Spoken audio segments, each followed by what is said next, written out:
आमदार साहेब नमस्कार. तुमचा मतदार बोलतोय. वेतनवाढीच्या तुम्हास आणि तुमच्या पीएनना सुद्धा हार्दिक शुभेच्छा. सगळे आमदार खरंच खूप गरीब आहात. तुमची गरिबी पाहिली तर तुमच्यापैकी 253 आमदार हे करोडपती आहेत. तुमच्यापैकी 80 आमदारांची संपत्ती फक्त 10 कोटी आहे, तर तुमच्यापैकी 4 आमदार तर खूपच गरिबीच आहेत, कारण त्यांची संपत्ती ही 100 कोटीच्या घरात आहे. आता एवढी वेतनवाढ होऊनही थोडीफार पैशाची गरज तुम्हाला भासलीच कधी, तर आम्ही स्वतः सुद्धा 100-200 रुपयांची मदत करायला तुम्हाला केव्हाही तयार आहे, कारण तुम्ही आमचे लोकप्रतिनिधी आहात. आमदार साहेब तुमची पगारवाढ अवश्य करा, मात्र या राज्यातला शेतकरी राबून म्हातारपणातला श्वास देखील शेतातल्या काया मातीत कष्ट करताना खपवतो ना, त्याच्या जगण्याकडे जरा बघा. शेतकऱ्यांच्या कांद्याला, ऊसाच्या, कापसाच्या, सोयाबीनच्या भावाकडेही तेवढं पाहत, मात्र महाराष्ट्राच्या कानाकोपऱ्यामध्ये ललिता बाबर, पार्थना ठोंबरे सारखे अनेक खेळाडू पैशाअभावी खितपत पडलेत ना, त्यांच्याकडे जरा टोकावून पहा. आमदार साहेब तुमची पगारवाढ अवश्य करा, मात्र आमच्या माता भगिनींना सातत्यानं अत्याचाराला सामोरं जावं लागतंय ना, त्यांच्या संरक्षणाचं तेवढं बघा.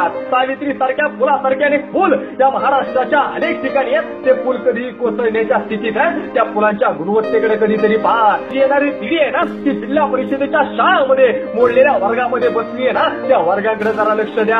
आमच्या आदिवासी बांधवांच्या पोरांच्या शासकीय वसतिगृहासाठी काय जुगाड जमतोय का, तेवढे जरा बघा. तर आपण सर्व सण आनंदानं साजरा करीत असताना आपल्यासाठी 24 तास ऑन ड्युटी असणाऱ्या त्या पोलीस बांधवांच्या समस्येकडे सुद्धा जरा बघा. रात्रभर डोळे उघडे ठेवत एसटीतील 40-50 जणांची जबाबदारी स्वतःच्या जीवावरती घेत गाडी चालवणारा त्या एसटीच्या कर्मचाऱ्यांच्या समस्येकडे सुद्धा जरा बघा. चिमुरड्या पोरांना आईच्या मायेने सांभाळणाऱ्या महाराष्ट्रातल्या अंगणवाडी सेविकांच्या प्रश्नाकडे सुद्धा जरा बघा. गेल्या 15 वर्षापासून विना वेतन पोरांना शिकवणाऱ्या त्या विना अनुदानित शिक्षकांच्या पगाराचं जरा बघा. देशाच्या सीमेवरती लढून शहीद होणाऱ्या जवानांच्या कुटुंबियांच्या अवस्थेकडे जरा बघा. आयुष्याची 25 वर्ष शिक्षणात घालवल्यानंतर कागदाची चिठ्ठी घेऊन हातामध्ये नोकरीसाठी वनवन भटकणाऱ्या त्या बेरोजगारांच्या नोकरीचं तेवढं बघा. तिकडे याच देशामध्ये सोन्याचा धूर निघत होता, आता मात्र सगळीकडे शेतकऱ्यांच्या सरणाचा धूर निघतोय. आम्हा शेतकऱ्यांच्या सरणाच्या धुराकडे कधीतरी पहा. पहिल्यापासून बांधता बसणारी मुंडी, जवान झालेली शिला आणि पैसेवाल्यांची पिंकी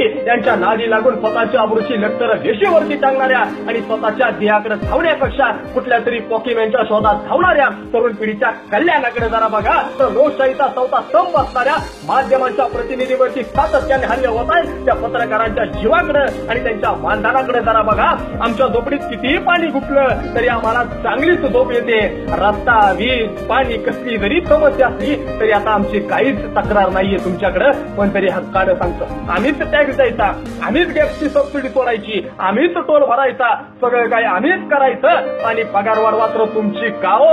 आमच्या सारख्या असंख्य लोकांच्या टॅक्सवर स्वतःच्या पिढीचं आणि येणाऱ्या अनेक पिढ्यांचं कल्याण करणारा तुम्हा प्रत्येक आमदाराचा मी जाहीररित्या निषेध करतो. राहून शेवट एक मराठी गीत आठवलं, लहरी राजा प्रजा अंतरी अधांतरी दरबार, अजब तुझं सरकार रे बाबा, अजब तुझं सरकार.